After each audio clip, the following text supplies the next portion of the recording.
Good morning, dear students. My name is H.S. Swadhin Kumar Pal. I'll be teaching English. Today we will discuss on the chapter The Merchant of Venice. Today we will discuss characters, summary, glossary, homework and conclusion. आज हम discuss करेंगे इस chapter को लेके characters, summary, glossary, homework and conclusion और thanksgiving note. Let's begin with the characters.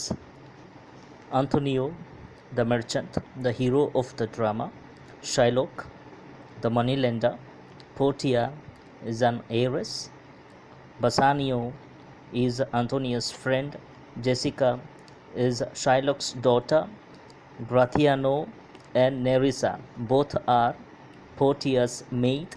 Bellario is a counselor and a lawyer. सो मेरे प्यारे बच्चों, यहाँ कैरेक्टर्स को जानना ज़रूरी है, तो इसमें आप लोग को आप बता दे रहा है कौन कौन है इस कैरेक्टर्स में.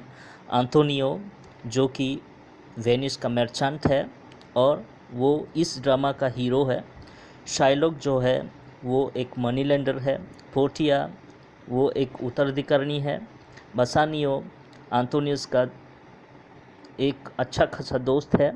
जेसिका शाइलॉक का बेटी है.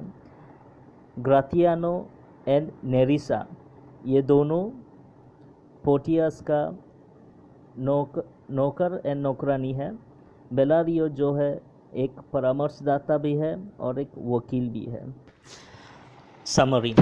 Shylock was hated by all men because he lent money for high rates of interest, and Antonio on the other hand loved by all because he lent money without taking interest. इसमें दो मुख्य भूमिका हम लोग को मिलेगा, जैसे Shylock और एंटोनियो. शाइलॉक को कोई भी लोग उनको पसंद नहीं करते थे, कोई प्यार नहीं करते थे, क्योंकि वो कर्जा देता था लेकिन ब्याज ज़्यादा वसूलता था, और एंटोनियो भी कर्जा देता था लोगों को लेकिन वो ब्याज वसूलता नहीं था, इसलिए लोगों ने उनको बहुत ही प्यार करते थे यानी पसंद करते थे. बसानियो was in need of some amounts, nearly 3,000 ducats, but his friend Antonio convinced him that they would borrow from Shylock. बसानियो को एक बार ऐसा हुआ कि उनको पैसा चाहिए होता है, 3,000 ducats चाहिए होता है, तो वो एंटोनियो के पास जाके बोलता है कि उनको वो पैसा चाहिए, लेकिन तब उनके पास वो पैसा नहीं होता है एंटोनियो के पास. तो एंटोनियो बोलते हैं, उनको यकीन दिलाते हैं कि हम शाइलॉक के पास जाएंगे और उनसे उधार लेंगे. Both went to Shylock and requested him to lend 3,000 ducats. और दोनों साथ होके गए हैं और शाइलॉक को रिक्वेस्ट किए हैं कि वो 3,000 ducats उनको दे. Then he agreed to give them, but with a bond, where it is mentioned that if Antonio failed to repay the debt, then he would give a pound of flesh instead. तो इसमें यह भी हुआ कि वो तो राज़ी होता है, तैयार हो जाता है कि उनको देने के लिए 3,000 ducats जो है देने के लिए राज़ी होता है, लेकिन वो एक ऋण पत्र बनाता है जिसमें लिखा हुआ रहता है कि अगर एंटोनियो ये कर्जा चुका नहीं पाएगा तो उनका शरीर का कहीं भी भाग यानी कहीं भी हिस्से को काटा जाएगा, वैसा ऋण पत्र में लिखा हुआ रहता है. This money was specially lent to help Antonio's friend Bassanio, for he wished to marry a rich lady named Portia. और ये जो 3,000 ducats जो है वो खास करके किसको चाहिए होता है, बसानियो को चाहिए होता है, इसलिए एंटोनियो अपना दोस्त को ये देने के लिए राज़ी हो जाता है और वो कुछ भी करने के लिए तैयार हो जाता है, क्योंकि बसानियो एक अमीर लड़की जो कि वेनिस का एक शहर बेलमोंट में रहती थी, उनसे उनका प्यार हो जाता है और उनसे शादी करना चाहता था, इसलिए उनको उतना पैसा चाहिए होता है. Now Bassanio reached at Belmont in Venice for marriage.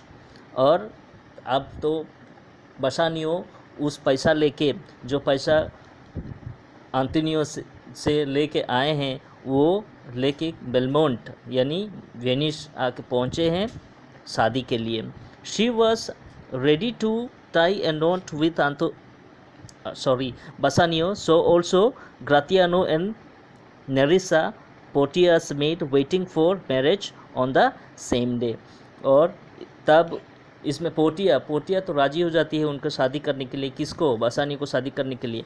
और उनका नौकर और नौकरानी जो दोनों जो थे, जैसे ग्रातियानो एंड नेरिसा, वो दोनों भी उनके साथ साथ ही उसी एक ही दिन में शादी करने के लिए वेट कर रहे थे, प्रतीक्षा कर रहे थे।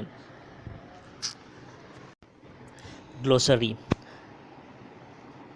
बच्चों, हम लोग को वर्ड मीनिंग भी जानना ज़रूरी है, इसका मतलब भी जानना ज़रूरी है, इसलिए आप लोग को ग्लोसरी भी हम दे रहे हैं। पहले तो इंग्लिश मीनिंग है, इसके बाद आपको हिंदी मीनिंग भी बताएंगे। इंटरेस्ट का मतलब the price paid for obtaining और प्राइस रिसिप्ट फॉर प्रोवाइडिंग, और हिंदी मतलब होगा ब्याज।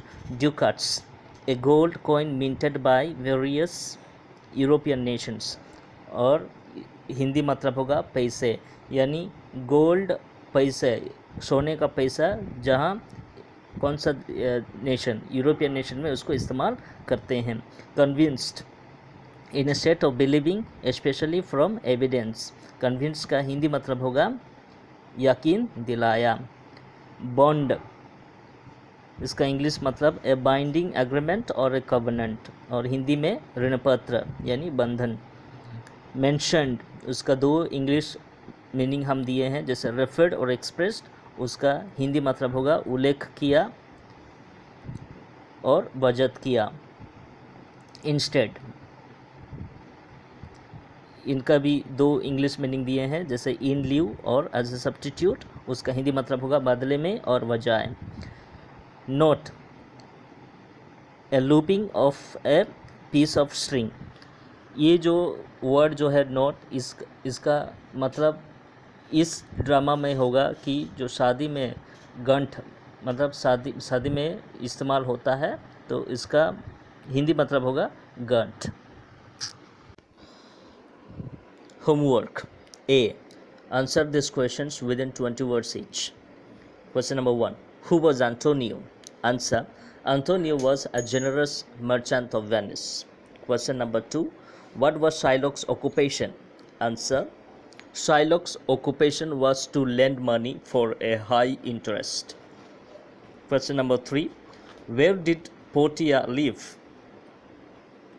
Answer, Portia lived at Belmont in Venice।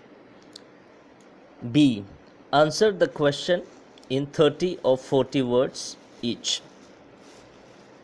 Question number 1, how can we say that Antonio was a good friend?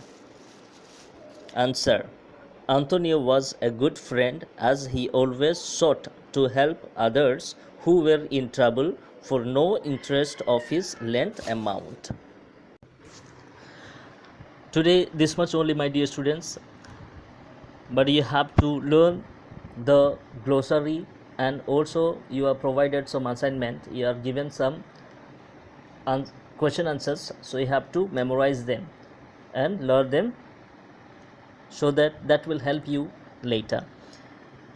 So आज के लिए उतना ही मेरे प्यारे बच्चों, और जो भी आज पढ़ाया गया है आप लोग को पढ़ना होगा, और जो बचा हुआ है उसको अगले वीडियो में हम पूरी करेंगे। सभी को धन्यवाद।